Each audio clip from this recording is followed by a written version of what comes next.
Ya. La anterior clase ya habíamos visto algunas propiedades importantes de los estimadores, ¿no? Los dos principales eran insesgadez y eficiencia, ¿no? Insesgadez en el sentido de que el promedio de la esperanza del estimador, ¿no? Está alrededor del parámetro, ¿no? Su centro es el parámetro, ¿no? Es la línea de insesgadez. Y si hubiera una desviación, a eso le llamamos sesgo.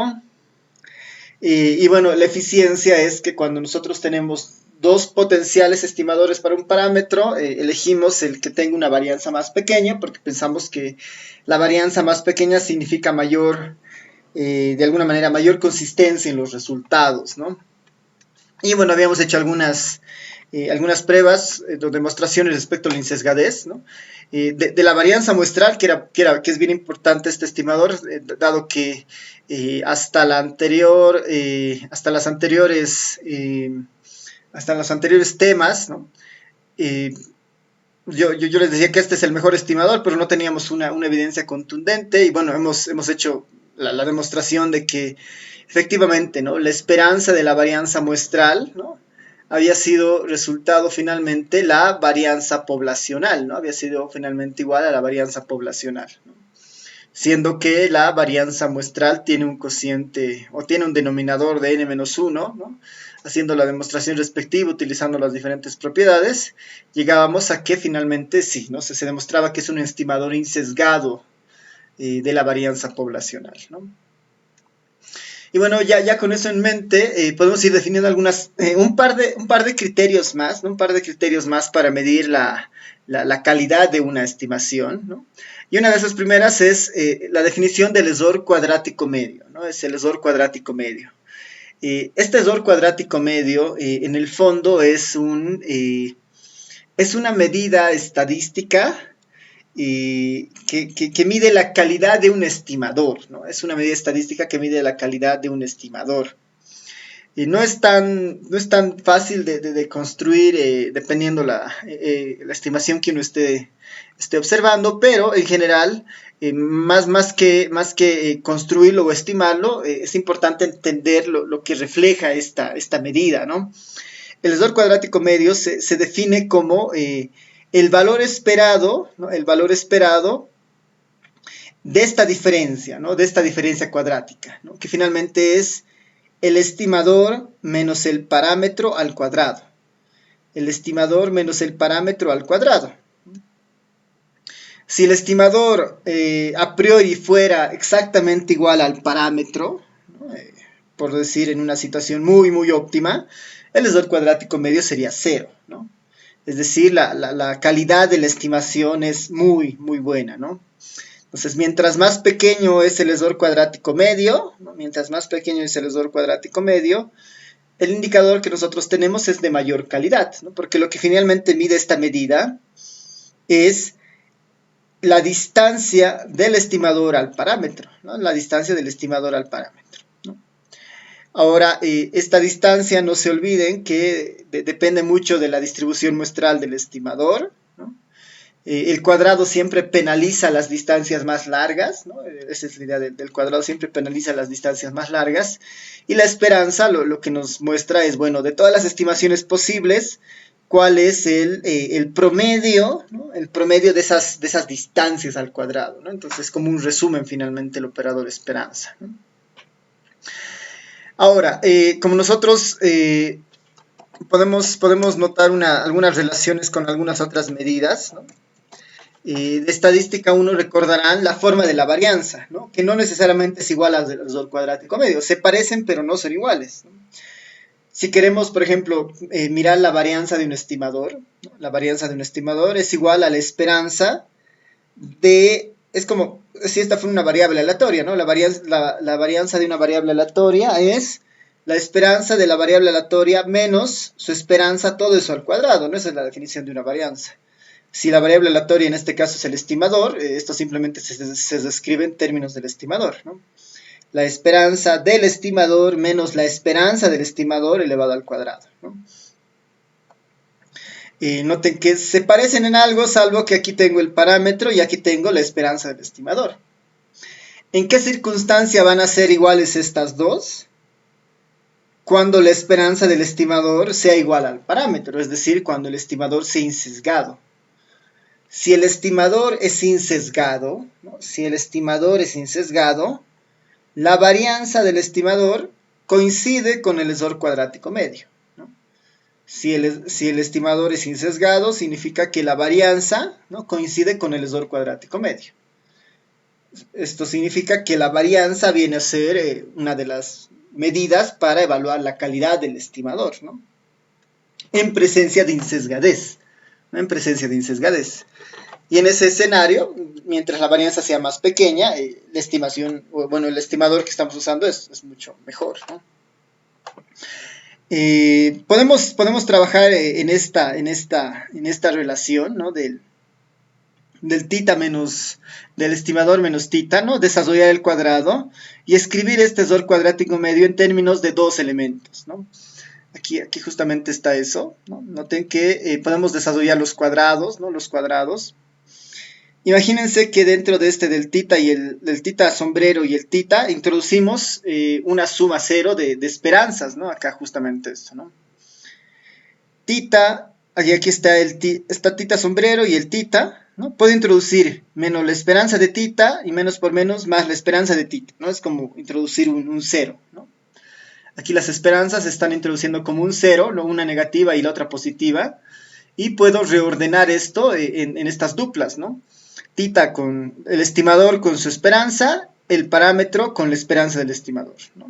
Este es un artificio simplemente para un poco escribir el error cuadrático medio en dos términos, ¿no? Finalmente lo que puedo hacer es desarrollar el cuadrado, ¿no? La primera elevada al cuadrado menos el doble de la primera por la segunda más la segunda elevada al cuadrado, ¿no? Tendría exactamente esta relación, ¿no? Más la segunda elevada al cuadrado, ¿no? Aquí no se ve muy bien el cuadrado, pero ahí es, ¿no? Este es elevado al cuadrado. Simplemente es un desarrollo de cuadrados como cualquiera. Y después lo que puede suceder es que la esperanza empiece a entrar a cada término, ¿no? La esperanza entra a este primer término y queda de esta forma, ¿no? La esperanza de tita menos la esperanza de tita al cuadrado. Menos dos veces entra la esperanza acá y ataca los dos términos, ¿no? Menos dos veces. Ahora, de estos dos, ¿no?, de estos dos, este término es como una constante, porque aquí está el parámetro y la esperanza de tita finalmente es una evaluación, ¿no? Es igual, la esperanza es como una constante, ¿no? Y acá la única variable aleatoria en estos dos términos es el estimador, ¿no? El estimador es el que varía según muestra. Aquí la esperanza ya consolida toda la información en un solo valor, así que este término de acá es como si fuera una constante que sale fuera de la esperanza, ¿no? Por eso es menos dos veces este término, ¿no? Sale fuera de la esperanza. Y la esperanza únicamente ataca este pedazo donde está el estimador, ¿no?, donde está este estimador, ¿no? Menos dos veces las constantes, 2, tita menos esperanza de tita, y la esperanza de ese término. Más la esperanza de todo este término que estaba al cuadrado. Más la esperanza de todo este término que estaba al cuadrado. Este en el fondo igual es una constante, ¿no? Este en el fondo igual es una constante. Ahora, de acá, dos cosas bien interesantes. La primera, que esto de acá es la definición de la varianza, ¿no? Esto de acá es la definición de la varianza, ¿no? La varianza, aquí está, ¿no? Esperanza de tita menos la esperanza de tita menos la esperanza de tita, todo eso al cuadrado, ¿no? Este término es la varianza, ¿no? Esa es la varianza. Esto de acá se va a volver cero, ¿no? Esto de acá se va a volver cero. ¿Por qué? Porque la esperanza de tita va a entrar, voy a tener la esperanza de tita menos la esperanza de tita, es como la esperanza de una constante, es la misma constante, entonces voy a tener la esperanza de tita menos la esperanza de tita. Esto se va a volver cero y todo esto se va, ¿no? Todo esto se va. Más, esto finalmente es igual como una constante, ¿no? Simplemente podría ser tita menos la esperanza de tita al cuadrado, o finalmente lo podría dejar también así, ¿no? Podría dejar tal como está. Entonces, el error cuadrático medio se puede escribir como la varianza del estimador más un término que mide la dispersión, ¿no? Mide la distancia que existe del parámetro a la esperanza del estimador. Noten que si el estimador fuera insesgado, esto se volvería tita y todo esto se vuelve cero. Como eso no sucede, no estamos diciendo nada acerca del estimador en este momento, este término queda de esa forma. Y a este término se le conoce normalmente como el sesgo, ¿no? A este término se le conoce como el sesgo. Básicamente es esto, ¿no? La distancia entre el parámetro y la esperanza del estimador. Eso es el sesgo, ¿no? La distancia entre el parámetro y la esperanza del estimador. Por eso, normalmente esto se escribe como la varianza de tita más, ¿no? Aquí la esperanza se puede enumerar porque es una constante. Este es el sesgo finalmente. Tita menos la esperanza de tita. Todo eso al cuadrado, ¿no? Si el error cuadrático medio había sido la varianza del estimador más el sesgo al cuadrado, ¿no? Más el sesgo al cuadrado. Eso implica que mientras el sesgo sea más pequeño, el error cuadrático medio igual va a ser más pequeño. Y que en algún caso con los estimadores insesgados la varianza coincide con el error cuadrático medio, ¿no? Coincide con el error cuadrático medio. Esto se lo puede ver como esto se lo puede ver como el teorema bueno, esto se lo puede ver como un triángulo cuando uno está interesado en capturar la hipotenusa, ¿no ve?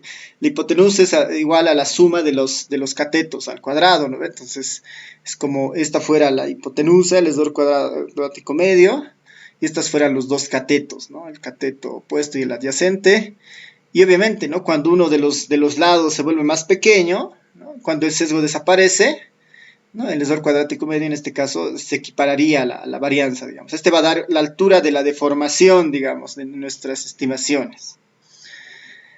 Entonces, esta es una medida importante que lo conozcan para entender cuál es la relevancia del sesgo, ¿no? Que finalmente nos añade, ¿no? una perturbación al momento de hacer nuestras estimaciones, ¿no? Nos está desplazando a algún lado, ¿no?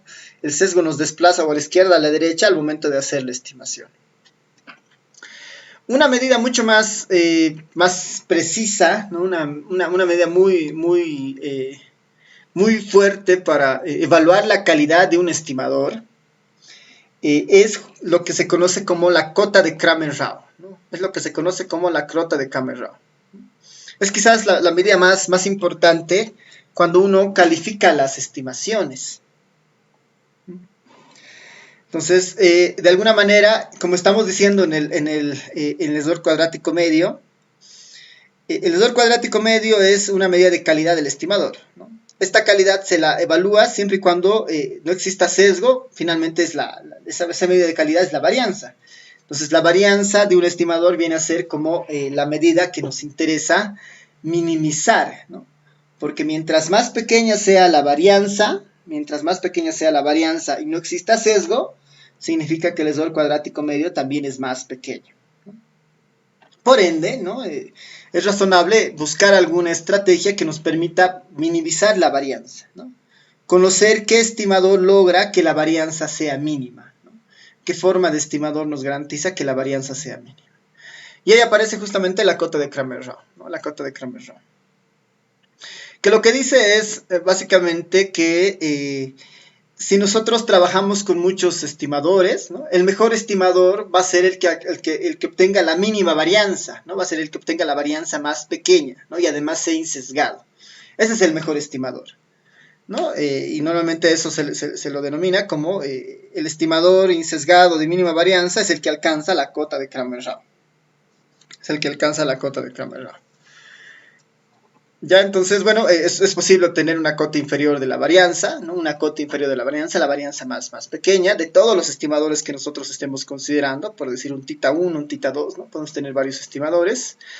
Esta cota de Kramer-Rao aplica para estimadores insesgados, es un concepto exclusivamente para estimadores insesgados, nuevamente en el sentido de que el estimador insesgado garantiza de que el error cuadrático medio es igual a la varianza, ¿no?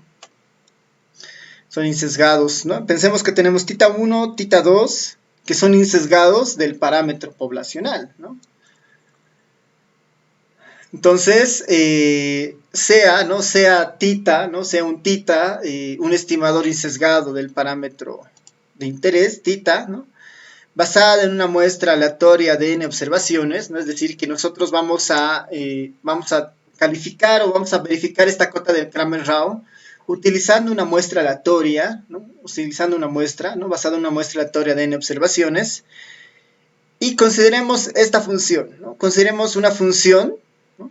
Consideremos una función de los datos, ¿no? Es decir, el comportamiento del parámetro tiene que estar vinculado de alguna manera al comportamiento de los datos, ¿no? Es relativamente razonable, ¿no? Es como cuando trabajamos con una normal, y cuando los datos se comportan como una normal, el centro de esa distribución normal lo da, por ejemplo, el mu, ¿no? Como su promedio, y la forma de la normal lo da la varianza, ¿no? Entonces una función puede tener más de un parámetro, por ejemplo, ¿no? Entonces, en este escenario estamos imaginando que además conocemos la función de distribución de los datos, ¿no? No es tan evidente eso a veces en la práctica, pero para que funcione esto de la cota de Cramer-Rao se plantea la idea esa, ¿no? De que por un lado tenemos algunos estimadores y también conocemos la función de distribución asociada a los datos, ¿no? Asociada a la variable x en este caso, ¿no? Y esa función obviamente está en términos del parámetro de interés, ¿no? Del parámetro θ de interés, ¿no? Esta f de x denota la distribución de probabilidades de una variable aleatoria. Entonces, ¿no? Una cota inferior en la varianza, ¿no? Es decir, una cota inferior, la cota de Cramer-Rao, ¿no? Se la define de la siguiente forma, ¿no? Decimos que un estimador o la varianza de un estimador alcanza la cota de Cramer-Rao, ¿no? La varianza de un estimador alcanza la cota de Cramer-Rao si se cumple esta desigualdad, ¿no? Si se cumple esta desigualdad. Si nosotros verificamos que la varianza de un estimador cumple esta cuota, nosotros podemos decir que ese estimador ha alcanzado la cota de Cramer-Rao. Ha alcanzado la cota de Cramer-Rao. ¿De dónde viene esta relación? ¿No? ¿De dónde viene esta relación? O bueno, esta desigualdad finalmente se la denomina como la cota de Cramer-Rao, ¿no? Como la cota de Cramer-Rao. Si un estimador insesgado satisface la desigualdad, se tratará del estimador, ¿no? Del mejor estimador insesgado de varianza mínima, ¿no? O sea, cualquier estimador que alcance esta cota se considera como el mejor estimador de varianza mínima. Ya, entonces a ver, antes de entrar al ejemplo, lejos de desarrollar el origen de esta desigualdad, podemos tratar de entenderla de forma intuitiva, ¿no? Noten que hay algunas consideraciones muy claras. Primero está, es necesaria tener la función de distribución, ¿no? Que es esta f de x, ¿no? La función de distribución de la variable aleatoria que incluye al parámetro. A esa función se le saca el logaritmo, ¿no? Se le saca el logaritmo a esa función. Una vez que se le saca el logaritmo, del logaritmo obtenido se le saca la diferencial, ¿no? La derivada del logaritmo de la función respecto al estimador. Todo ese resultado se le eleva al cuadrado y se aplican esperanzas, ¿no? Se aplican esperanzas y bueno, después todo eso se lo multiplica por n, ¿no? Si nos concentramos en esta parte, ¿no? Lejos del origen de la cota de Cramer-Rao, ¿a qué les recuerda estos procedimientos de las diferenciales y el logaritmo? ¿Qué creen que esté buscando esta cota de Cramer-Rao al hacer al introducir esos cálculos? ¿Qué dice?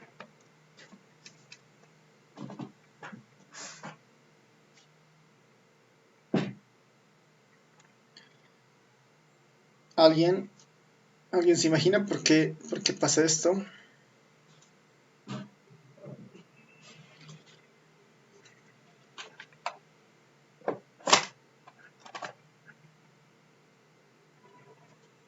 Ya, está bien, un camino justo que Edwin dice, el logaritmo busca que sea mayor a 0.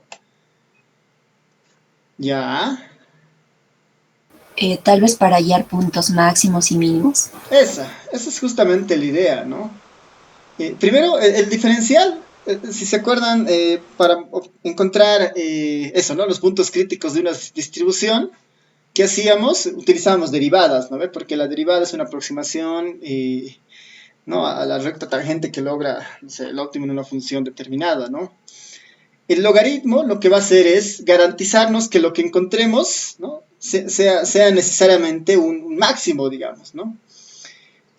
¿Por qué? Porque la función logarítmica, ¿no?, hace que la función logarítmica tiene una sola curvatura, ¿no? Y aplicarla sobre una función como que obliga a que lo que nosotros encontremos ahí sea efectivamente un máximo, digamos, ¿no? Entonces, bueno, el hecho de que la esperanza está aquí en el denominador no trata de compensar ese máximo que se puede alcanzar, ¿no? Entonces, sí, en el fondo estamos buscando bajo un principio de optimización, ¿no? Bajo un principio de optimización, el punto más alto, ¿no? El punto más alto para el tita, ¿no? ¿No? ¿Qué forma debería tener el tita de tal manera que garantice que esto se está optimizando, ¿no? Que la función de interés se está optimizando, ¿no? Ese es finalmente el objetivo de la cota de Cramer-Rawlins, ¿no? Encontrar puntos críticos y verificar si la varianza de nuestro estimador alcanza ese punto crítico, ¿no? Alcanza ese punto crítico. Esto lo vamos a volver a trabajar más adelante cuando trabajamos con los estimadores de máxima verosimilitud, por ejemplo, este mismo concepto de optimización, ¿no? Este mismo concepto de optimización, ¿no? En acá, finalmente, lo que se está buscando es de alguna manera maximizar, ¿no? Maximizar algo, ¿no? Ya. Entonces, si nos vamos al ejemplo, ¿no? Algo muy sencillo. El ejemplo es, lo voy a poner, demostrar que la media muestral, ¿no? La media muestral hemos dicho que es insesgado, y parece más eficiente que la mediana, digamos, ¿no? Pero no sabemos si es el mejor estimador de la media poblacional, por ejemplo, ¿no? Este ejemplo lo que trata de demostrar es que efectivamente eso sí se cumple, ¿no? Ahora, para algunos casos muy particulares, ¿no? Porque si no, tendríamos que esto repetir para muchos escenarios, ¿no? Demostrar que la media muestral, ¿no? La X barra, ¿no? Demostrar que la media muestral, la X barra, esta lo voy a poner en minúscula para que se vea bien, ¿no? Demostrar que la media muestral es el estimador insesgado y de varianza mínima, considerando una distribución normal, ¿no? Si imaginamos que los datos se comportan como una normal, vamos a mostrar ahora que el estimador de la media es el mejor estimador para mu que existe, ¿no? El mejor estimador para mu que existe. Obviamente, cuando uno trabaja con la normal tiene dos parámetros, el mu y el sigma, ¿no? En este escenario vamos a asumir que el sigma es conocido, ¿no? Vamos a asumir que la varianza es conocida, ¿no? Vamos a asumir que la varianza es conocida. Entonces, lo único que estamos diciendo es que, bueno, los datos se distribuyen como una normal, con centro mu y varianza sigma cuadrado conocida. Nosotros sabemos que la media es un estimador insesgado, ¿no? Sabemos que la esperanza de X es igual a mu, ¿no? Sabemos que eso es cierto. Podemos escribir la función de distribución en términos de la información que tenemos, ¿no? Esta es la función de densidad de una normal, ¿no? De una normal. 1 sobre raíz cuadrada de 2pi, sigma exponencial de menos un medio, x menos mu sigma, ¿no? Esta es la función de una normal cualquiera. Entonces, en este supuesto, este es el comportamiento de los datos, ¿no? Este es el comportamiento de los datos. De acá, que nuestro objetivo es mu, ¿no? Nuestro objetivo es mu, encontrar al mejor estimador para mu. Lo estamos postulando a la media muestral. Y bueno, estamos diciendo que sigma es conocido, ¿no? Que sigma es conocido, en el fondo significa para nosotros que sigma es una constante, ¿no? Que sigma es una constante. Entonces podemos empezar a tratar de encontrar la cota de Cramer-Rawlins, ¿no? Sobre la función dice apliquemos el logaritmo. Entonces sobre esta función aplicaremos el logaritmo, ¿no? Vamos a aplicar el logaritmo sobre esta función, ¿no? El logaritmo sobre toda la función. Por propiedades de los logaritmos, ¿no? Por propiedades de los logaritmos, ¿no? El logaritmo del producto lo puedo repartir en la suma de los logaritmos, ¿no ven? Entonces el logaritmo va a atacar primero a este cociente, ¿no? Logaritmo de 1 raíz cuadrada 2pi sigma. Esto yo lo podría escribir como raíz cuadrada de 2pi sigma a la menos 1. Y por propiedades de logaritmos, ese menos 1 lo puedo sacar del logaritmo y ponerlo adelante, ¿no ven? Menos el logaritmo de 6 cuadrada de 2pi sigma, ¿no? Para este primer término, ¿no? Más, ¿no? Más el logaritmo del exponencial, ¿no? El logaritmo con la exponencial se van a anular y solamente va a bajar el exponencial, menos un medio de x menos mu sigma, ¿no? Esto ya sería básicamente propiedades de logaritmos, ¿no? Propiedades de logaritmos, ¿no? Sí, ¿no? Creo que Creo que se entiende, ¿no? No es necesario explicar más, ¿no? Esto es todo este término al -1, el -1 sale, ¿no? Son propiedades de logaritmos. Ya, ya tengo el logaritmo de esta función, ¿no? El logaritmo de esta función. Siguiente, saco la diferencial del logaritmo respecto al estimador de interés. Bueno, respecto al parámetro, perdón, ¿no? Saco la diferencial respecto al parámetro. Dado que este es el resultado de aplicar logaritmos, el parámetro de interés en mi caso es el mu, ¿no? Porque sigma para nosotros es conocido ahora, ¿no? Entonces haré la derivada de cada miembro respecto de mu, ¿no? De cada miembro respecto de mu. La derivada de este término respecto de mu es 0, digamos, ¿no? Este es como una constante cualquiera, no hay una mu, entonces se puede ir, ¿no? El único término que tiene necesariamente el mu, aquí está, ¿no? Sería este sigma, perdón, sería este componente donde está x menos mu sobre sigma. ¿Cuál será la derivada de este término? ¿No? ¿Cuál será la derivada de este término? Respecto de mu, básicamente va a ser casi el mismo término, el denominador se va a elevar al cuadrado, por la regla de la cadena va a aparecer un negativo que se va a cancelar con este, ¿no? Menos por menos se va a volver aquí más, ¿no? Se va a volver más. Al hacer la derivada, este 2 va a bajar y se va a cancelar con este otro 2, ¿no? Y por eso igual el denominador se aparece al cuadrado, ¿no? Y tendríamos este elemento como su derivada, ¿no ven?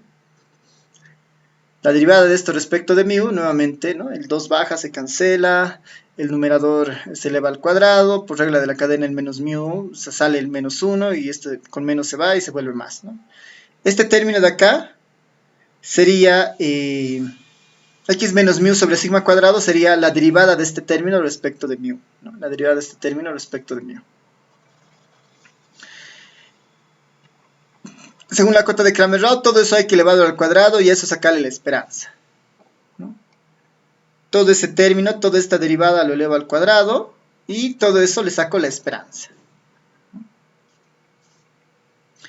El cuadrado afecta al numerador, x menos mu al cuadrado, el cuadrado puede afectar al denominador, sigma a la cuarta, ¿no? Sigma a la cuarta. La sigma a la cuarta lo puedo sacar porque es una constante, hemos dicho que es conocida, así que la esperanza únicamente afectaría al numerador, ¿no? La esperanza de x menos mu sobre x menos mu al cuadrado, ¿no? ¿Quién es este? ¿No? ¿Quién es este? Por definición es la forma de la varianza, ¿no? Por definición esta es la forma de la varianza. X menos mu al cuadrado es la forma de sigma cuadrado, ¿no? Ese término es finalmente sigma cuadrado. A ver, ahí está. Este término es sigma cuadrado sobre sigma a la cuarta. Simplifico y tengo 1 sobre sigma cuadrado, ¿no? 1 sobre sigma cuadrado. Entonces, todo eso se ha simplificado a 1 sobre sigma cuadrado.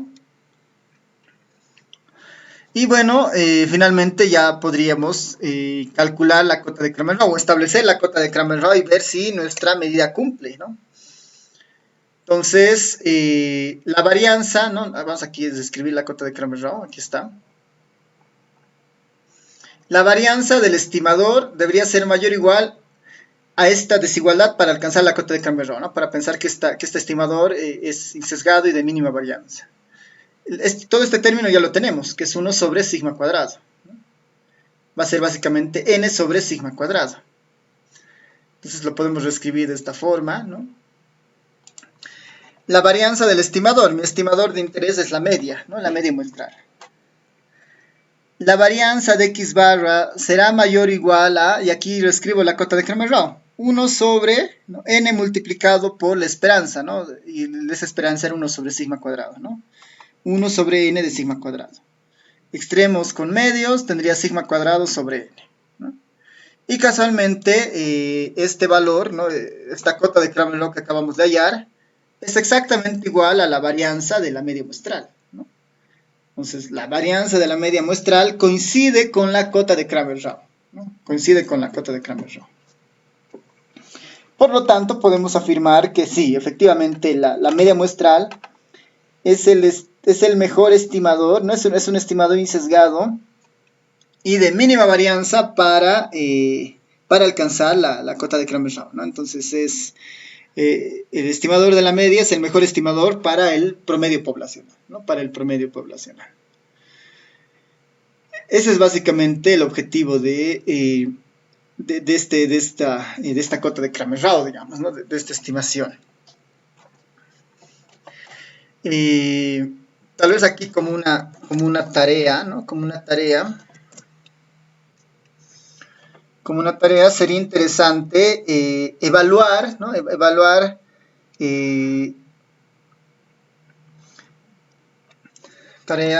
Encontrar, ¿no? Para la varianza muestral, ¿no? Para la varianza muestral. ¿No? Tarea para la varianza muestral, ¿no? No se olviden que la varianza muestral es la S al cuadrado, ¿no? Verificar, ¿no? Verificar si esta alcanza la cota de Kramer-Rao, la cota de Kramer-Rao, suponiendo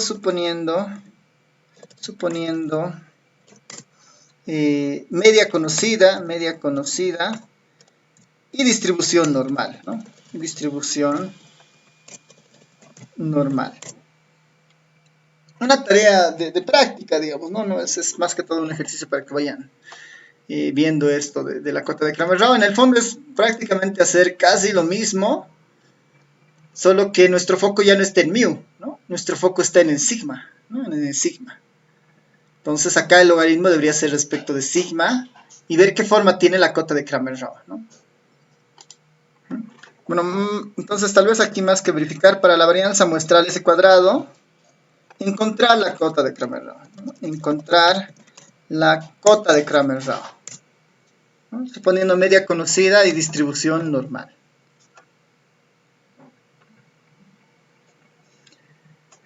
Una segunda tarea para esto podría ser, vamos a dar unas dos tareas, para que vayan practicando, ¿no? Para que vayan practicando, tal vez alguna vez entre en el examen, sería interesante.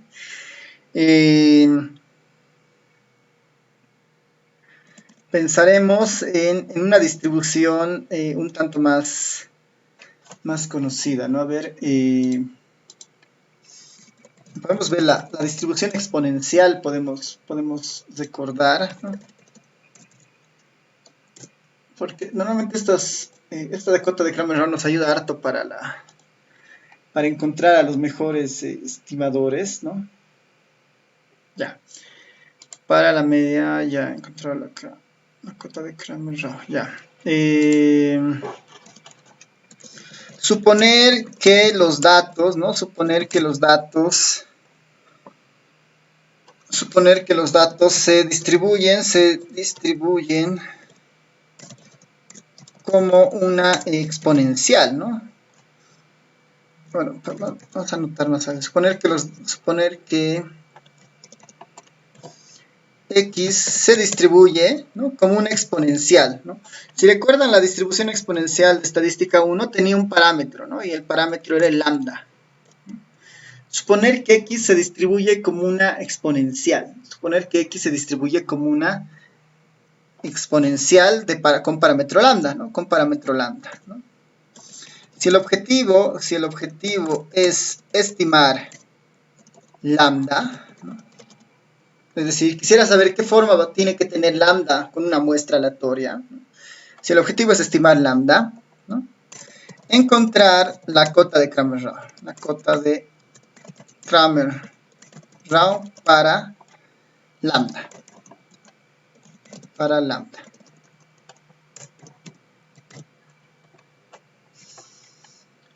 ¿No? ¿Qué haríamos en este caso? Algo similar, ¿no? Vamos a tener la función exponencial, le voy a sacar el logaritmo a la función exponencial, voy a hacer la derivada del logaritmo de la exponencial respecto a lambda, voy a elevar al cuadrado, voy a sacarle la esperanza y voy a poder tener la cota de Kramer-Rao, ¿no? En este punto lo único que nos interesa es encontrar las cotas, ¿no? No estamos postulando algún estimador, ¿no? Porque la cota de Kramer-Rao sirve para justamente eso, encontrar las cuotas, ¿no? Así como los límites que deberían alcanzar la varianza de los estimadores, ¿no? Más que concentrarnos en la varianza de los estimadores, la cota de Kramer-Rao nos da el límite, ¿no? Nos da justamente la cota de Kramer-Rao, ¿no? Entonces, con estos dos ejercicios se va a poder avanzar seguramente en esa parte. Ya. En este sentido, ¿no? En este sentido ya tenemos un mecanismo para encontrar cuotas o límites que nos garantizan que el estimador alcanza, o que el estimador es un buen estimador, ¿no? Tenemos mecanismos que nos alcanzan, que nos dan un límite para la varianza de un estimador, ¿no? Las restricciones de alguna manera de esto es, tenemos que conocer o tenemos que sospechar al menos el comportamiento de los datos, ¿no? El comportamiento de las X. Tal vez las X se distribuyen como una normal, como una exponencial, como una Poisson. De alguna manera nos obliga a pensar que los datos tienen alguna distribución estadística paramétrica, ¿no? De las que ya hemos estudiado en estadística 1.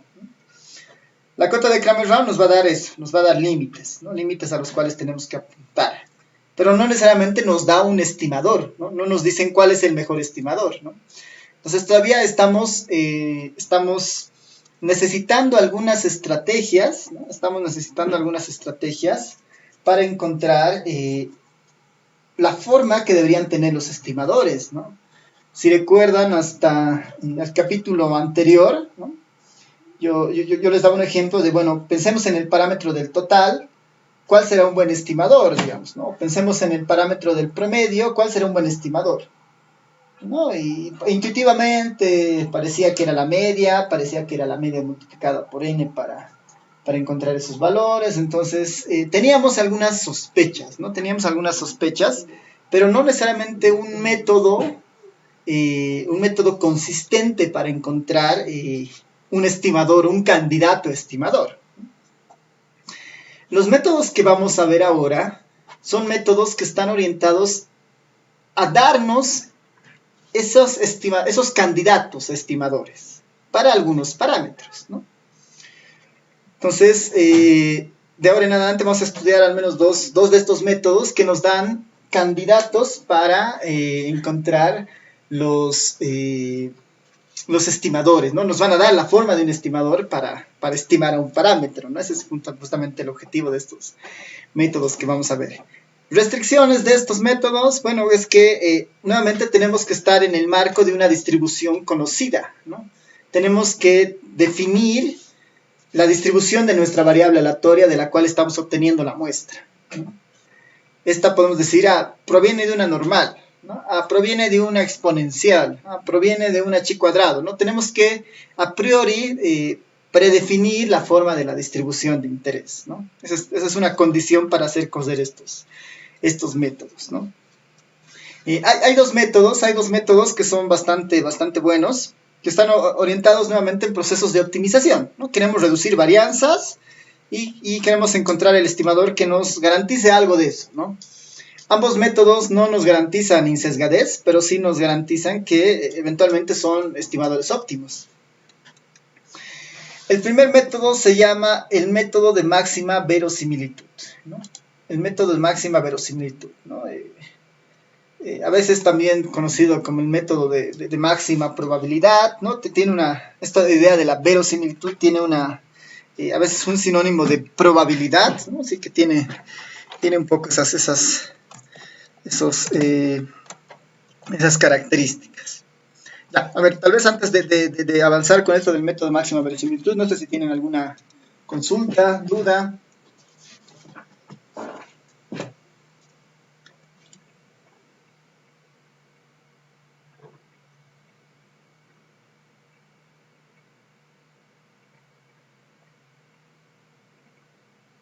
Ya, está bien.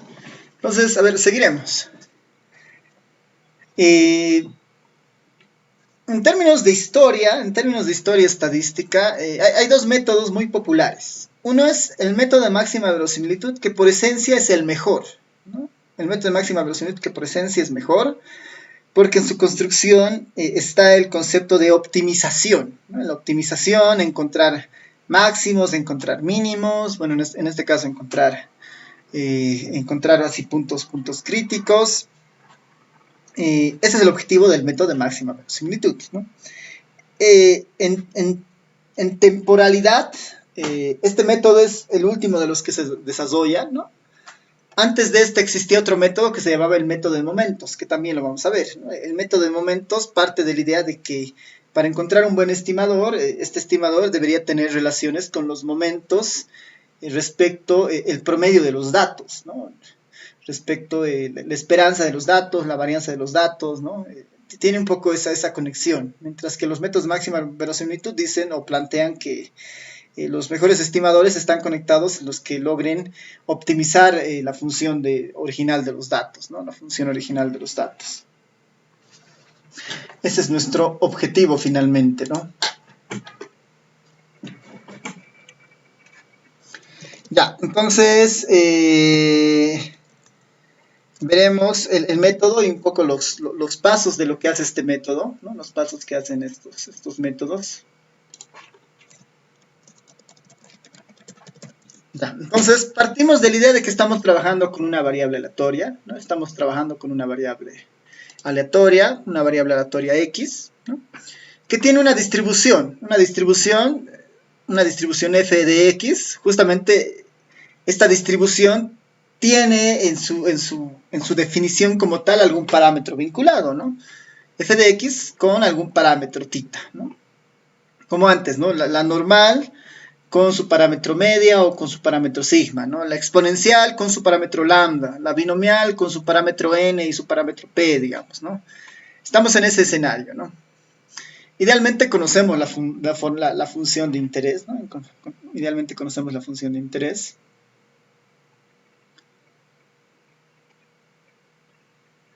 Ya, entonces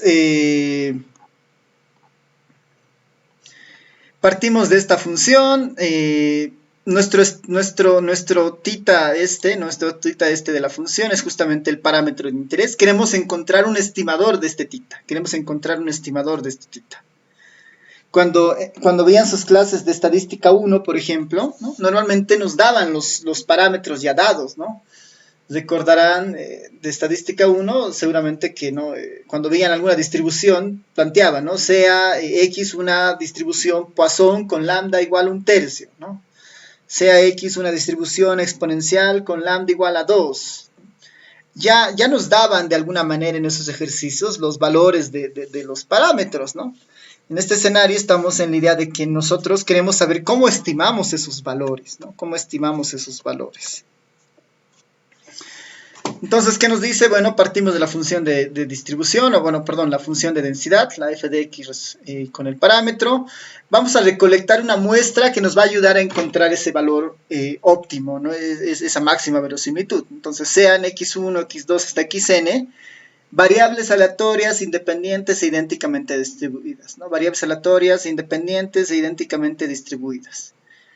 De alguna manera estamos diciendo que estamos sacando una muestra, ¿no? Y esa muestra, al ser aleatoria, y cada posición que ocupa la muestra me garantiza independencia y además que proviene de la misma distribución, ¿no? Por eso ese hecho de independencia idénticamente distribuidos, ¿no? Entonces tenemos a x la variable aleatoria y n como el tamaño de muestra, ¿no? La función de probabilidad conjunta, ¿no? La función de probabilidad de las n variables aleatorias, nosotros por lo que hemos aprendido en el capítulo 1, ¿no? Se escribe de esta forma, ¿no? La función de las n variables aleatorias x1, x2, ¿no? Esta es la función de densidad conjunta de las n variables aleatorias más el θ. Como son independientes e idénticamente distribuidas, lo que yo puedo hacer es escribir esto como el producto, ¿no? Porque el producto de las marginales es igual a la conjunta siempre y cuando las variables sean independientes entre ellas. Entonces yo puedo escribir de esta forma, ¿no? A este producto yo lo voy a resumir con la letra L, ¿ya? Con la letra L, ¿no? Entonces, la productoria o la función de densidad, ¿no? de estas n variables la vamos a resumir con esta letra L, ¿no? Para encontrar el estimador de máxima verosimilitud de θ, ¿no? Es el valor que maximiza esta función, ¿no? Es el valor que va a maximizar esta función. Cuando decimos que maximice, estamos justamente buscando, en nuestro caso, maximizar una función de densidad conjunta. Implica encontrar el tita que logre aglomerar o agrupar la máxima cantidad de probabilidad, ¿no? La máxima cantidad de probabilidad, ¿no? En alguna zona, ¿no? Entonces queremos buscar al tita que logre que esta distribución, ¿no? Al momento de encontrar su conjunta, aglomere, ¿no? Mucha probabilidad en alguna zona. Aglomerar mucha probabilidad en una zona implica que la información está muy concentrada alrededor de algo, ¿no? Lo que implica también que si todo está muy aglomerado alrededor de algún valor, porque las probabilidades son muy altas, ¿no? en alguna posición en mis distribuciones, significa que tengo varianza, poca, ¿no? Tengo poca varianza, ¿no? La varianza se ve disminuida porque las probabilidades se están concentrando, ¿no? Mientras la concentración es mayor, la varianza es más pequeña, ¿no? Entonces, ese de alguna manera es el foco de este método, ¿no? Vamos a maximizar esta función de densidad conjunta para ver qué tita logra esa aglomeración de probabilidades que en el fondo me está garantizando, igual que la varianza se está acortando, ¿no? Entonces, el estimador de máxima verosimilitud tita es el valor que maximiza justamente esta función, ¿no? Esta función, la L de tita. ¿Qué pasos tenemos que seguir para obtener al estimador, ¿no? ¿Qué pasos tenemos que seguir para conseguir al estimador de máxima verosimilitud, ¿no? De cualquier parámetro? Primer paso, obtener este L de tita, esta productoria, ¿no? de las marginales de las variables aleatorias. Segundo paso, calcular el logaritmo de la función, ¿no? Calcular el logaritmo de la función. Normalmente esta se le llama como la función de verosimilitud, entonces es el logaritmo de la función de verosimilitud, ¿no? El logaritmo de la función de verosimilitud. Finalmente, bueno, ahí el logaritmo, ¿no? El logaritmo, la función logaritmo, aplicarla a cualquier otra función, me garantiza que voy a encontrar solamente máximos, ¿no? Esa es la idea del logaritmo, ¿no? A ver, vamos a aprovechar en recordar la forma de, aquí está, a ver la función logarítmica, logarítmica, ya, ¿no? A ver, ahí está, ¿no? Cuando se aplica la función logarítmica, ¿no? Nos está de alguna manera garantizando, ¿no? Que lo que encontremos siempre va a ser un máximo, ¿no? Siempre va a ser un máximo, siempre, ¿no? Porque si no aplicáramos el logaritmo y seguimos con los pasos de optimización típicos, no sabemos si lo que estamos encontrando es un máximo o es un mínimo, ¿no? En este caso, ¿no? Al usar la función logarítmica, estamos de alguna manera obligando a que lo que encontremos, ¿no? Al estimador que encontremos, efectivamente es el que maximiza la función de verosimilitud, por lo tanto, lo que hace es minimizar la varianza, ¿no?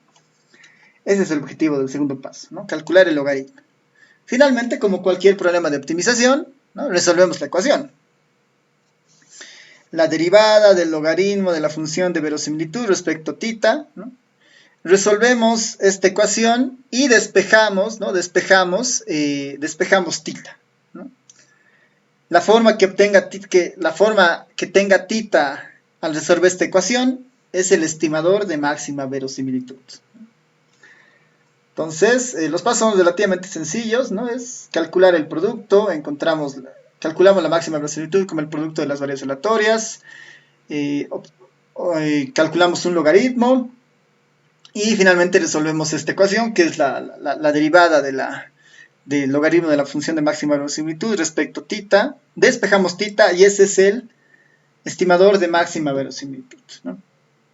Este ejercicio se lo puede, o esta estimación de máxima verosimilitud se la puede hacer para un solo estimador, o si tenemos más de un parámetro de interés, ¿no? Si tenemos más de un parámetro de interés, como en el caso de la normal, donde tenemos la media y la varianza, podemos hacerlo simultáneamente para encontrar estimadores de dos, ¿no? De dos elementos. Entonces, ¿qué tal si tenemos más de un parámetro, ¿no? Si tenemos más de un parámetro. Casi los pasos son los mismos, ¿no? Los pasos casi son los mismos. Siempre calculamos la función de verosimilitud, ¿no? Esta L, solo que ahora la L va a tener al menos más de un tita, en este caso tita 1, tita 2, ¿no? Un parámetro. Este puede ser la media y la varianza, por decir, ¿no? Ya va a tener dos de esos elementos. Y seguimos calculando el logaritmo de esa función, ¿no? De esa función de verosimilitud. Hasta el paso 2 casi lo mismo.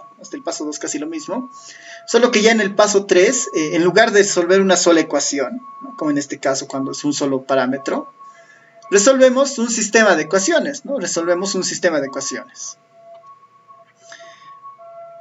Derivo el logaritmo de la función de verosimilitud respecto a un parámetro, respecto al segundo parámetro, hasta, no sé, hasta el pésimo parámetro que esté observando, ¿no? Y aquí tengo, por decir, P ecuaciones, ¿no? Entonces resuelvo simultáneamente las P ecuaciones y los valores de los titas que sean parte de la solución de este sistema de ecuaciones son los estimadores de máxima verosimilitud, ¿no? Esta es una generalización tal vez un poco extrema, pensando que tenemos P parámetros. Lo más lejos que nosotros hemos llegado es hasta una normal que tiene 2 parámetros. Por ahí otra distribución podría ser la multinomial o la Weibull que hay, que son distribuciones tal vez muy, muy específicas, que sí tienen más de 2 parámetros, por ejemplo, ¿no? La multinomial tiene así P1, P2, P3, P, ¿no? Tiene P parámetros de interés, ¿no?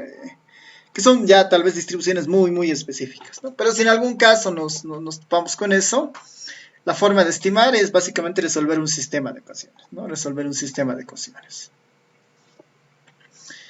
Ya, entonces, para entender un poco mejor esto, haremos un ejemplo, ¿no? Para entender un poco mejor esto de cómo funciona los estimadores de máxima verosimilitud, haremos algún ejemplo. A ver, aquí en los apuntes, por si acaso, hay algunos ejemplos. Vamos a hacer un ejemplo conmigo en la pizarra. Voy a verificar acá con qué distribuciones están para no repetir.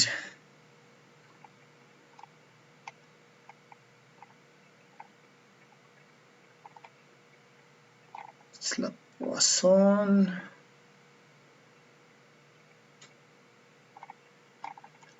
La exponencial. Bueno, hay varias funciones. Esta de la normal. Ya, lo bueno es que hay varios ejemplos, así que vamos a introducir alguno para nuestro caso.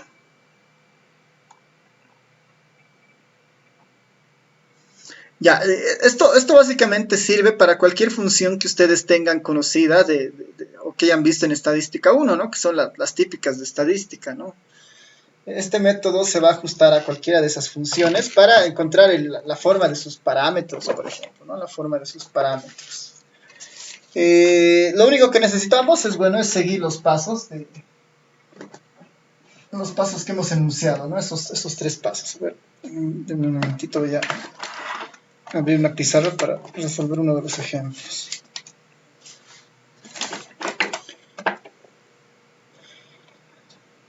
Ya, a ver, vamos a trabajar con la distribución exponencial en la pizarra. De todas formas, la exponencial igual está más abajo, ya desarrollada, pero para hacer el seguimiento lo vamos a hacer conmigo en la pizarra. Con la distribución exponencial, vamos a encontrar el mejor estimador del lambda, ¿no? De una exponencial. Ya. Denme un momentito mientras abro una pizarra.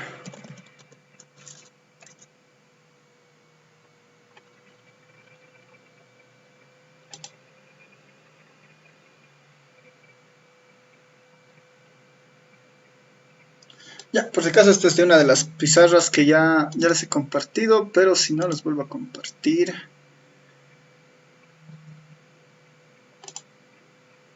Voy a pasar el enlace acá.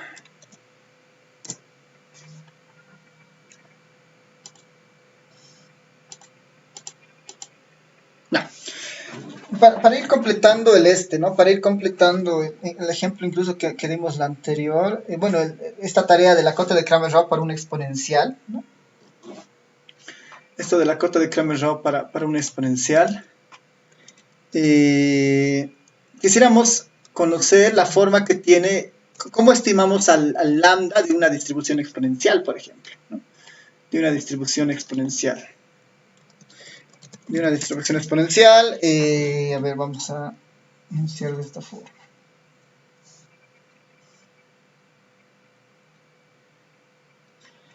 encontrar el estimador de máxima verosimilitud, ¿no? Encontrar el estimador de máxima verosimilitud de lambda, ¿no? De lambda. Encontrar el estimador de máxima verosimilitud de lambda.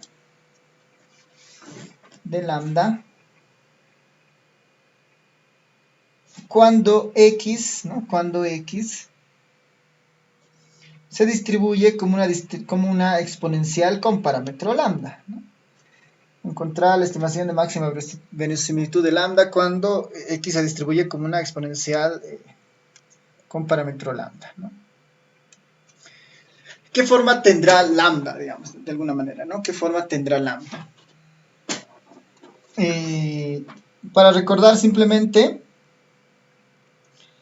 f de x lambda, ¿no? La función de densidad de una distribución exponencial es básicamente lambda, la exponencial de menos lambda x. Esto para x mayores a 0. Esto para x mayores a 0. Esto para x mayores a 0. Y bueno, lambdas también, ¿no? Lambdas también son, lambda es, si recuerdan la estadística 1, finalmente es como una tasa, ¿no? Lambda igual es mayor a 0, ¿no? Eso es un requisito importante. Lambda no puede ser 0 ni negativa. Ya. Eso como concepto. Entonces, ¿qué nos plantea la estimación de máxima verosimilitud? Dice, bueno, nosotros podemos tener una forma funcional para saber qué forma tiene que tener lambda en términos de una muestra aleatoria, ¿no? Entonces, en términos de una muestra aleatoria, entonces,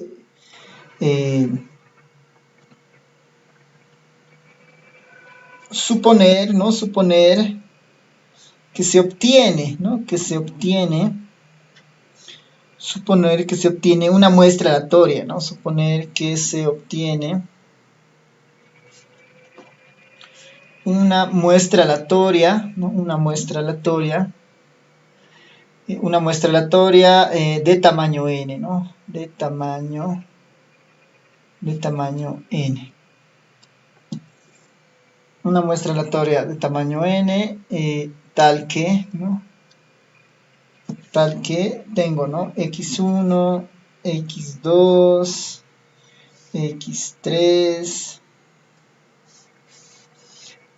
punto hasta una xn, ¿no? Que son idénticamente distribuidas, ¿no? Son idénticamente distribuidas. Cada uno se distribuye como una exponencial de parámetro lambda. Paso 1, ¿no? El paso 1 dice encontrar la función de verosimilitud, ¿no? Tenemos que encontrar al L de tita, ¿no? Al L de tita. Paso 1, encontrar al L de tita.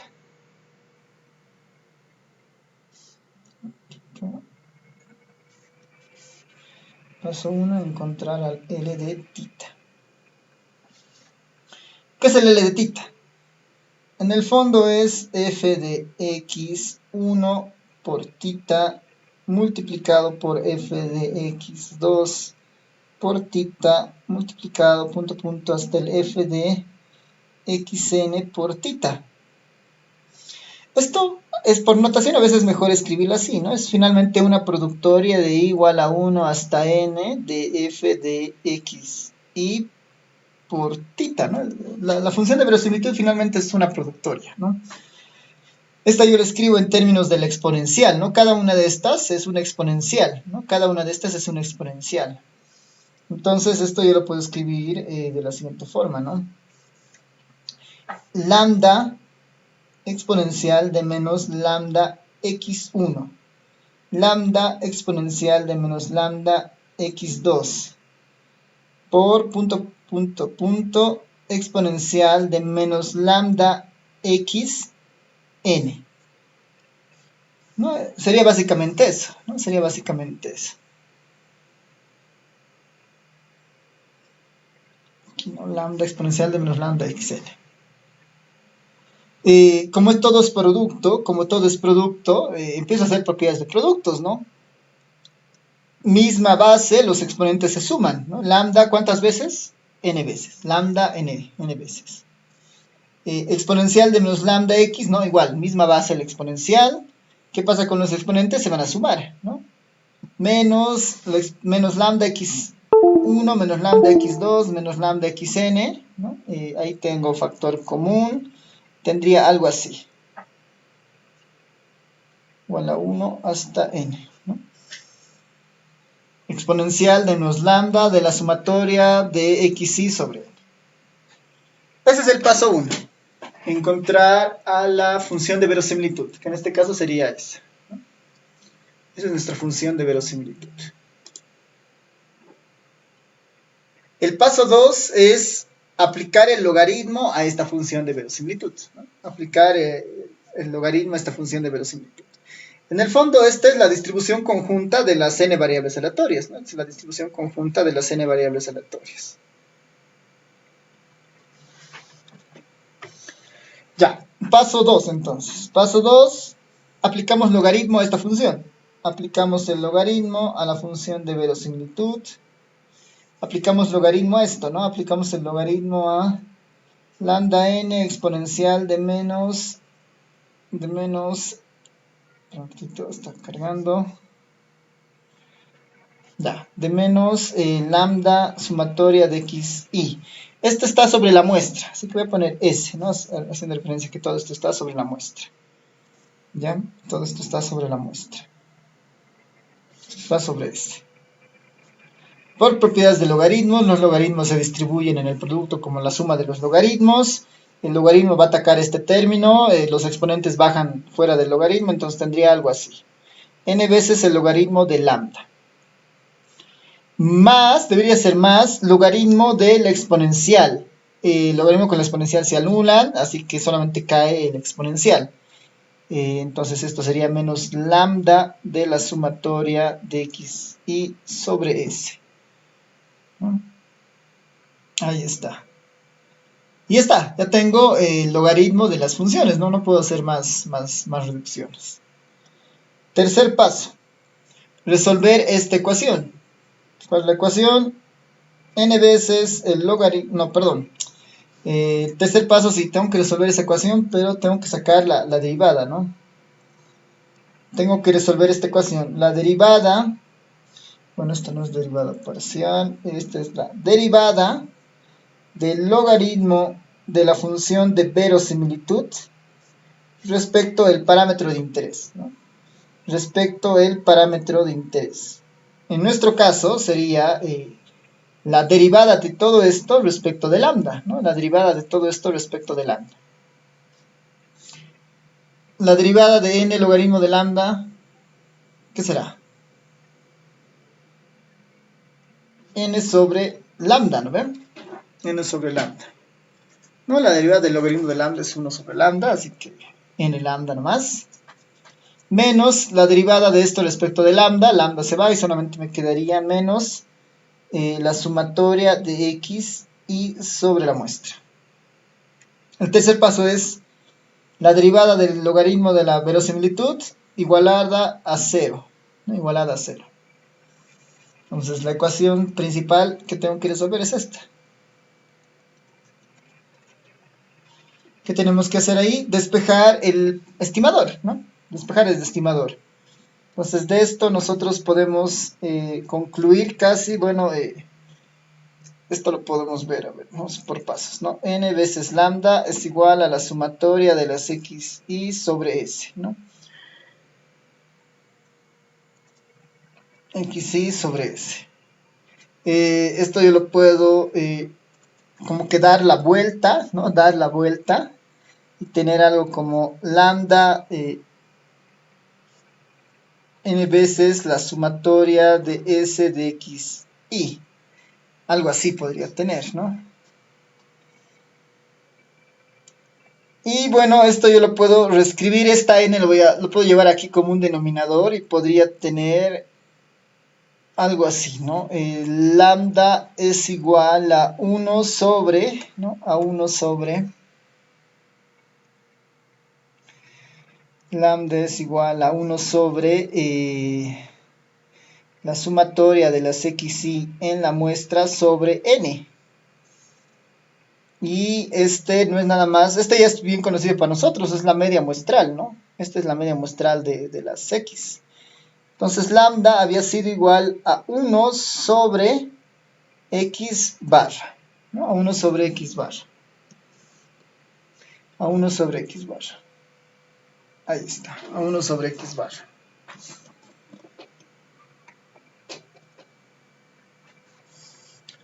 Así que si yo tengo datos que se comportan como una exponencial, ¿no? Sé que los datos se comportan como una exponencial, y quiero encontrar o quiero estimar el parámetro lambda, ¿no? ¿Qué es lo que hago? A los datos le saco el promedio, 1 sobre el promedio, esa es mi estimación de lambda, ¿no? Aquí para lambda lo único que me falta es un sombrero. Este es el estimador de lambda, el estimador de máxima verosimilitud de lambda. Asumiendo que los datos se distribuyen como una exponencial. Asumiendo que los datos se distribuyen como una exponencial. Ya. Preguntas, dudas.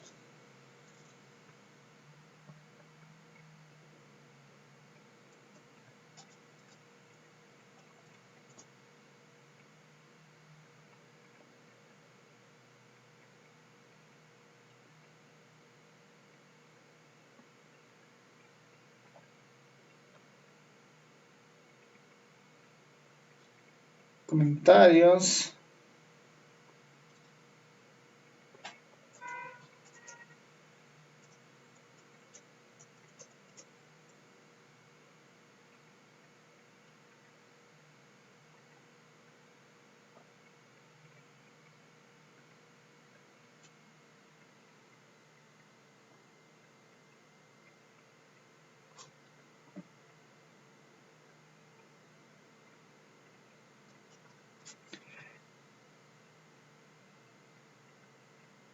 Sí, ¿no? En el fondo es más o menos eso, ¿no? Para estimar lambda es el promedio de la muestra en este caso, ¿no? En este caso es el promedio de la muestra, porque el fuerte de esta estimación, o sea, la estimación de máxima verosimilitud, se apoya en que para encontrar el estimador, ¿no? Obviamente tenemos que recurrir a una muestra aleatoria, ¿no? Entonces, por eso esto que está en este color medio azul, ¿no? Suponer que se obtiene una muestra aleatoria de tamaño n. Esta muestra de tamaño n es casi el motor para encontrar esto. Esta es la media muestral, está en términos de la muestra recolectada, ¿no? En base a una muestra, esta es la forma en la que tenemos que obtener al estimador de máxima verosimilitud, ¿no? Encontrar al estimador de máxima verosimilitud. Esa es un poco la idea, ¿no? Es de la muestra, no de la población. ¿No? Porque estamos con una muestra tratando de estimar. Nuevamente los estimadores son propios de muestras, ¿no? Son propios de muestras. Ya. ¿Dudas, preguntas?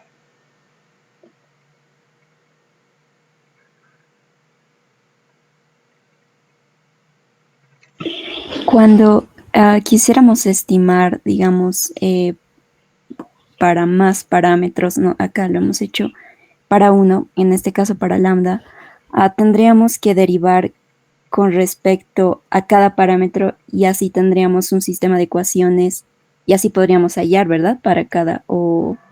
Sí, esa es la idea. Esa es la idea, ¿no? Por ejemplo, acá solamente tenemos un parámetro que es el lambda, ¿no? Que acompaña la forma de la distribución. Si tuviéramos dos parámetros, ¿no? Si tuviéramos dos parámetros, hacemos justamente lo mismo, pero para los dos parámetros. Así que, a ver, lo vamos a hacer como un ejemplo ese de dos casos, ¿no? Ese de dos casos. Pero en términos de los pasos, queda medio claro, ¿no? Es aplicar la productoria, el logaritmo, la derivada y la igualación, ¿no? Tal vez con un ejemplo más, es justamente ese de dos parámetros, ya podemos pasar justamente. ¿Sí? Esos pasos, ¿todo claro?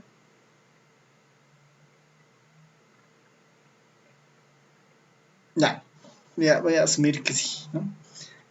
Súper. Ahorita vamos a ver el caso justamente el de dos variables. De todas formas, en los apuntes, como estos apuntes se han hecho en varios semestres, hay varios otros ejemplos, ¿no? Hay para una Bernoulli, hay justamente para una Poisson, estaba igual para la misma exponencial que acabamos de hacer, ¿no? Vamos a hacer para la normal en un momento más, ¿no? Vamos a hacer para la normal en un momento más. Pero, vamos a hacer paranormal en un momento más, pero tal vez antes de proseguir, podemos ver el otro método, para que vean que el otro método parecería un poco más sencillo, ¿no? Incluso más rápido de obtener, ¿ya? Entonces, si ahí después podemos hacer ambos métodos para el siguiente ejemplo, ¿ya? Supongamos que, bueno, aparte del método de máxima verosimilitud, el otro método de interés se llama el método de momentos, ¿no? Se llama el método de momentos.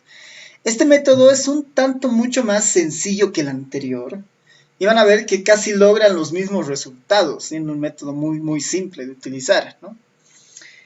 Máxima verosimilitud es mucho más, tiene una construcción matemática mucho más fuerte, ¿no? Se apoya en estos conceptos de optimización y todo lo que ya les he comentado.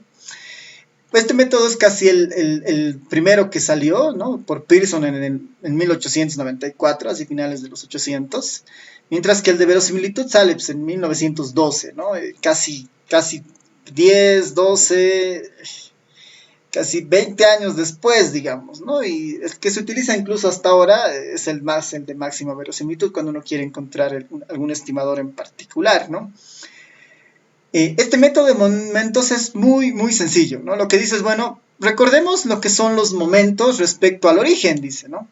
Si recordamos estadística 1, ¿no? La esperanza de x, ¿qué era? ¿No? La integral de x, la función diferencial de x, ¿no? Ese era el primer momento. El segundo momento respecto al origen, lo mismo, ¿no? La esperanza de x al cuadrado, que era la integral de x al cuadrado, la función. El tercer momento, bueno, el késimo momento en cualquier caso, lo mismo, ¿no? La esperanza de x a la késima, ¿no? Esos son los momentos respecto al origen de las distribuciones, bueno, de una variable aleatoria en particular, de cualquiera, ¿no? ¿Qué es el método de momentos? Nuevamente, agarremos una muestra aleatoria, ¿no? Agarremos una muestra aleatoria de tamaño n, ¿no? En ambos casos, como estamos buscando estimadores, es sumamente necesario que existan las muestras. No es sumamente necesario que existan las muestras, ¿no? Sea x1, x2 hasta x1 una muestra aleatoria, ¿no? De tamaño n, una muestra aleatoria de tamaño n, de una variable aleatoria x, ¿no? De una variable aleatoria x que tiene justamente esta variable aleatoria, tiene su esperanza de x, su esperanza de x cuadrado, su esperanza de x késima, ¿no? Entonces, podemos también definir los momentos késsimos respecto a la muestra, ¿no? Respecto a la muestra. Podemos hacer exactamente lo mismo respecto a la muestra, dice. El primer momento respecto a la muestra será el equivalente al promedio, ¿no? El primer momento será la sumatoria de xy sobre n. Este será el primer momento, ¿no? Respecto a la muestra, ¿no? Porque estoy observando finalmente estos n valores. El segundo momento será, ¿no? Las xy al cuadrado, ¿no? Este sería el segundo momento. Y así el késimo momento será la sumatoria de las xy a la késima sobre n, ¿no? Igual puedo definir esos momentos. ¿Qué es lo que plantea el método de momentos? Dice, bueno, dado que yo puedo definir momentos respecto a la variable aleatoria, ¿no? Estas x, estas esperanzas de x, y momentos respecto a las muestras aleatorias, estas m1, estas m2, yo voy a poder de alguna manera igualar estos momentos, ¿no? Entonces, los momentos de la variable aleatoria, estos mu de k, ¿no? Los momentos de la variable aleatoria, los mu de k, que son normalmente orientados a la población, a la función de densidad de interés, ¿no? Que están eventualmente en función de tita también. ¿Qué tal si nosotros los igualamos a los momentos de la muestra, ¿no? ¿Qué tal si nosotros lo igualamos a los momentos de la muestra? Y con eso construimos un sistema de ecuaciones con cuantas incógnitas nosotros tengamos. Básicamente lo que plantea el método de momentos es, bueno, si yo tengo el momento 1 de la población de la variable aleatoria, que normalmente es la esperanza de esta x, ¿no? Por decir, esta yo la voy a igualar al momento 1 de la muestra, que normalmente para nosotros el momento 1 de la muestra coincide justamente con el promedio, ¿no? Es la sumatoria sobre la muestra de los x sub i dividido entre n, ese es el primer momento, ¿no? La esperanza de x en el fondo es como ¿no? Como un promedio. Ese es el primer momento. El segundo momento, por ejemplo, será el mu sub 2, que será la esperanza de x al cuadrado. Eso nosotros lo vamos a igualar al m2. Y esto en términos de fórmula sería la sumatoria sobre la muestra de las xy al cuadrado sobre n, ¿no? Ese sería el momento 2. Y nosotros podemos seguir y igualar el momento késimo, ¿no? El momento késimo de la distribución de los datos, ¿no? De la distribución, el mu de k, esperanza de xk, lo podemos igualar al momento muestral késimo también, ¿no? Que será como una especie de la suma de las s elevado a la k también, ¿no? Podemos empezar con una ecuación. Si con la primera ecuación despejamos el parámetro, solo se necesita una ecuación. Si con dos ecuaciones se puede despejar el parámetro, solo necesitamos la segunda ecuación, ¿no? Se utilizan la cantidad de ecuaciones necesarias hasta encontrar una solución al sistema de ecuaciones, ¿no? Hasta que tengamos una forma del parámetro, ¿no? Hasta que tengamos una forma del parámetro, ¿no? Eso es un poco lo que plantea el método de momentos, ¿no? Que nosotros vayamos igualando los momentos respecto a la variable aleatoria con los momentos muestrales, porque lo que dicen es, bueno, estos momentos eventualmente deberían parecerse para reproducir una distribución semejante, ¿no? Entonces, si esto lo vemos en un ejemplo, ¿no? Para lo mismo que acabamos de hacer de la exponencial, ¿no? Si esto lo vemos para el ejemplo de la exponencial, ¿esto en qué se traduce, no? Entonces acá encontrar, ¿no? Encontrar el estimador de lambda, por el método de momentos, ¿no? Por el método de momentos, por el método de momentos, por el método de momentos, encontrar el estimador de lambda por el método de momentos cuando x se distribuye como una exponencial con parámetro lambda, ¿no? Lo mismo que antes, pero ahora para con el método de momentos.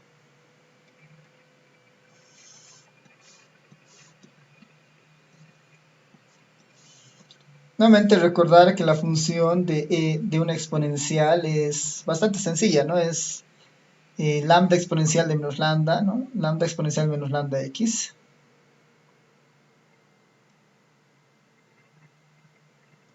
Es lambda por exponencial de menos lambda x para x mayores a 0, lambda mayores a 0, ¿no? ¿Qué es lo que plantea el método de momentos? Que deberíamos empezar a igualar los momentos, ¿no? Es decir, la esperanza de esta x debería ser igual al primer momento muestral, ¿no? Al primer momento muestral. Debería ser igual al primer momento muestral. A ver, al primer momento muestral, y este primer momento muestral no es nada más que la sumatoria de las xy sobre n, ¿no? Este es el primer momento muestral, ¿no? Aquí como que ya tengo la mitad hecha, ¿no? Tengo esto. ¿A qué es igual la esperanza de una exponencial? ¿Quién recuerda? ¿Qué es igual la esperanza de una exponencial?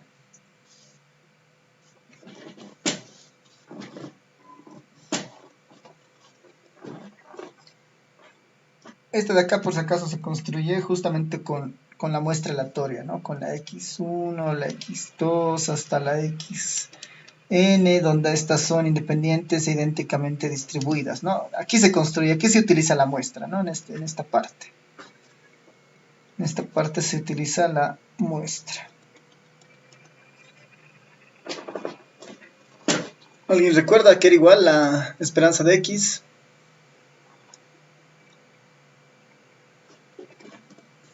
Estadística 1. Aquí es la esperanza de una exponencial. A ver, busquen en internet, si no, aprovechando que estamos en lo virtual, aquí es igual la esperanza de una exponencial.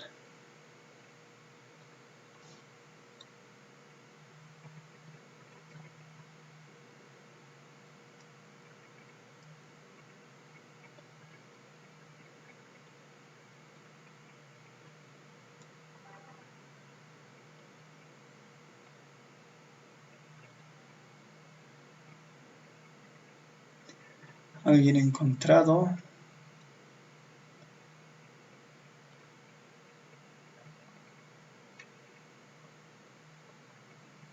que en el fondo no necesitamos verosimilitudes, logaritmos, derivadas, ¿no? El único insumo en este caso es la esperanza de la variable aleatoria, ¿no? La esperanza de x. ¿Qué forma tenía la esperanza de x de una exponencial?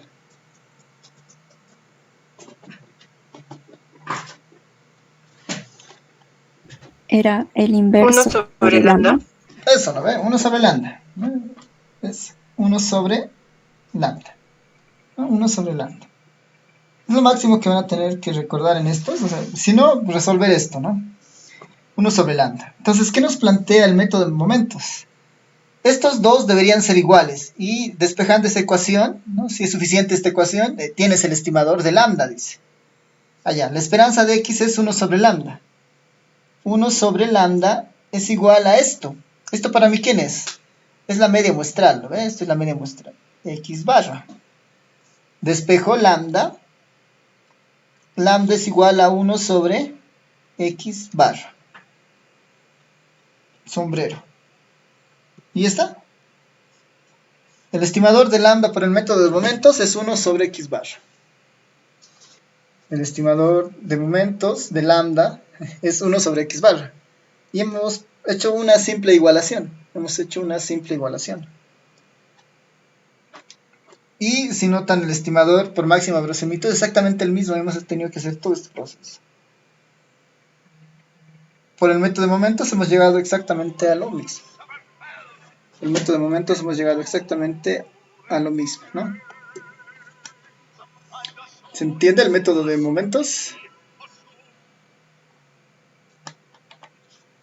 Un ejemplo más.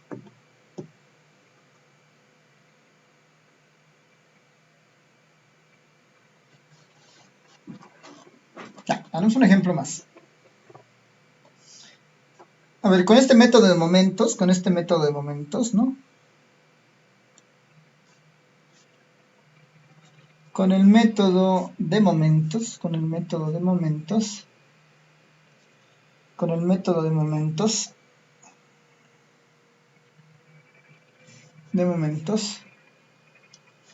para x que se distribuye normal, ¿no? Para x que se distribuye normal con media mu y varianza sigma cuadrado, ¿no? Para x que se distribuye normal con media mu y x que se distribuye sigma cuadrado,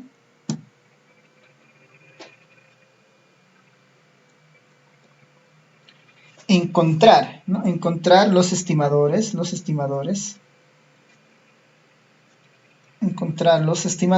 de mu y sigma cuadrado, ¿no? Encontrar los estimadores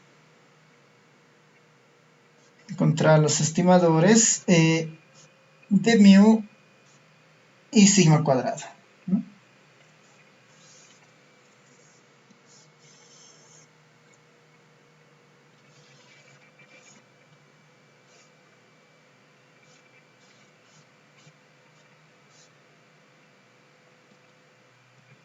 Solución.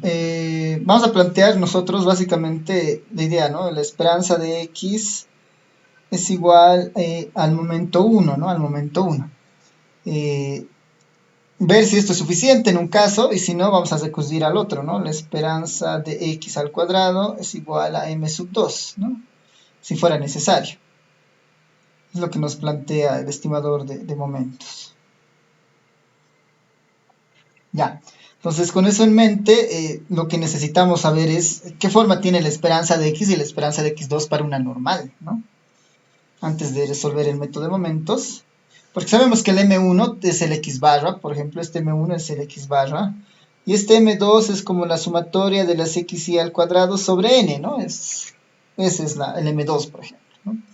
En cualquier caso necesitamos la esperanza de x y la esperanza de x al cuadrado. La esperanza de x en una normal, ¿quién es?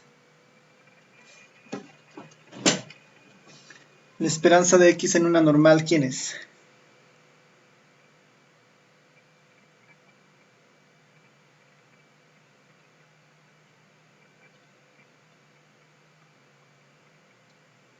¿Alguien recuerda? La esperanza de x en una normal. Mu, eso, ¿no? es mío. Capaz que no voy a poder tener la esperanza de x al cuadrado, ¿no? La esperanza de x al cuadrado no es tan inmediato, ¿no? No es algo que normalmente lo trabajemos, pero que también sabemos en este, ¿no? ¿Qué sabemos de, como información? La varianza de x es sigma cuadrado, ¿no? Esto sí sabemos por igual de la normal, esto también se cumple, ¿no? La varianza de x es sigma cuadrado. Por definición, también sabemos que esta varianza de x es igual a ¿qué? A la esperanza de x al cuadrado menos mu al cuadrado, ¿no? Esto también sabemos de la varianza, ¿no?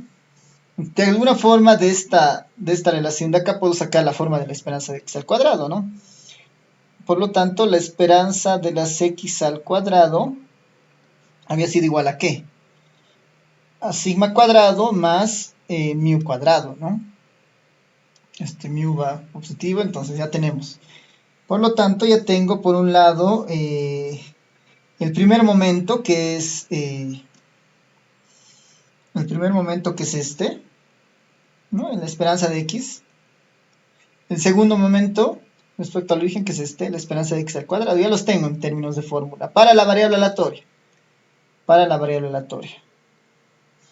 ¿Qué debería hacer yo ahora? Es igualar, ¿no? Igualar por el método de momento es lo que me dice. Pues como ya tengo eso como información, ya puedo igualar. En mi primer caso, la esperanza de x es mu.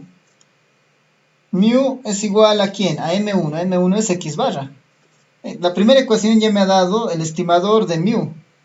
El estimador de mu es x barra. El estimador para el parámetro de la media es la media poblacional. Ha salido así a la primera ecuación. Como quiero también de sigma, tengo que introducir la segunda ecuación, que sería esta, ¿no? Esta de acá, la segunda ecuación. La segunda ecuación plantea que la esperanza de x cuadrado, que en nuestro caso es todo esto, ¿no? Lo voy a escribir directamente. La esperanza de las x al cuadrado, la segunda ecuación. Este era 1, este era 2, esta es la primera ecuación. Y ahora esta va a ser nuestra segunda ecuación.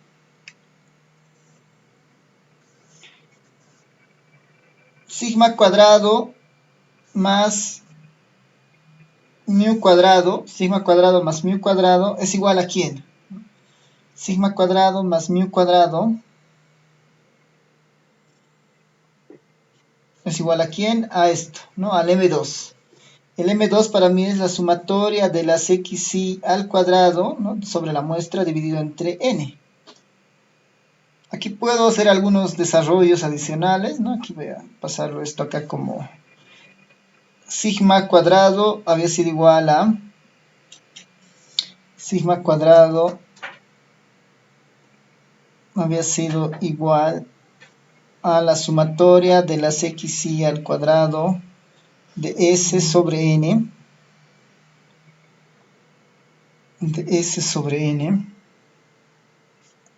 menos mu cuadrado, no menos mu cuadrado. Acá, no, esto lo voy a llamar asterisco, ¿no? Por asterisco, ¿no? Por asterisco.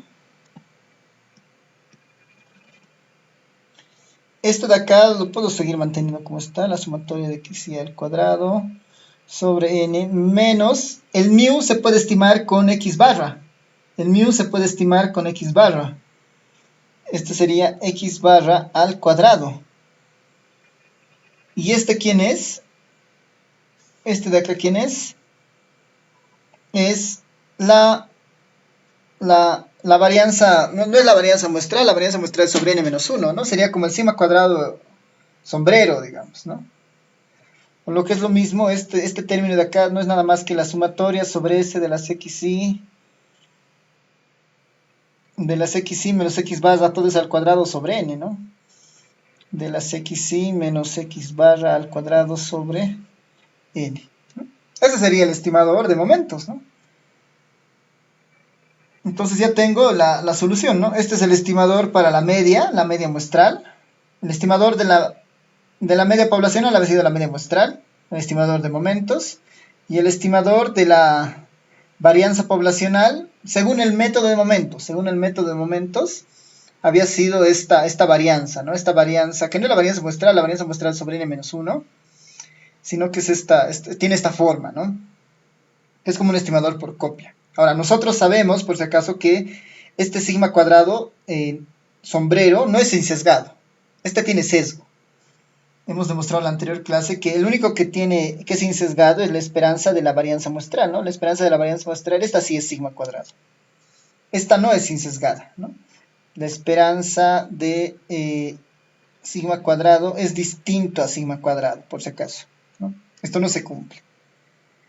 Esto de alguna manera nos da una pauta de que tanto el método de momentos como el método de máxima verosimilitud, ¿no? Tanto el método de momentos como el método de máxima verosimilitud no garantizan darnos estimadores insesgados. No nos garantizan darnos estimadores insesgados, ¿no? Nos dan los estimadores basados en sus propios métodos de optimización en el caso de verosimilitud y en este caso en el método de momentos, ¿no? Igualando los momentos muestrales con los momentos de la variable aleatoria. Pero no son una garantía de insesgadez, por si acaso, ¿no? No son garantía de insesgadez. Ya, entonces, con esto ya cerramos esto de los métodos de estimación.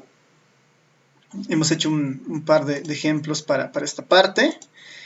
Por si acaso, igual en los apuntes de la materia hay más ejemplos resueltos, hay más ejemplos para que se los puedan ir viendo. Para esto de la normal, para el método de máxima verosimilitud, justo igual hay un ejemplo que muestra eso. En el caso del método de máxima verosimilitud, ¿no? Como ven, momentos y máxima verosimilitud, en algunos casos tienen algunos pasos más que el de verosimilitud que el de momentos, pero tienen estimaciones muy parecidas, ¿no? Hay algunos casos donde se van a diferenciar seguramente más fuerte, ¿no? Pero en la mayoría de los casos, con las estadísticas que han visto en estadística 1, con las distribuciones que han visto en estadística 1, se van a converger muchas veces, ¿no? Los estimadores de un método con otro, ¿no? Ya, entonces con esto estamos terminando esta parte de las propiedades de los estimadores, ¿no? Con estos dos métodos de momentos y de verosimilitud. Y ya en la siguiente clase entraríamos directamente ya a estudiar algunos estimadores puntuales y estimadores por intervalos de confianza de algunas distribuciones en específico, ¿no? De algunas estimaciones, ¿no? Como la media, la diferencia de medias, ¿no? Ya volveríamos justamente a ese punto, ¿no? Ya, no sé si hay más dudas, preguntas ya para ir cerrando la clase.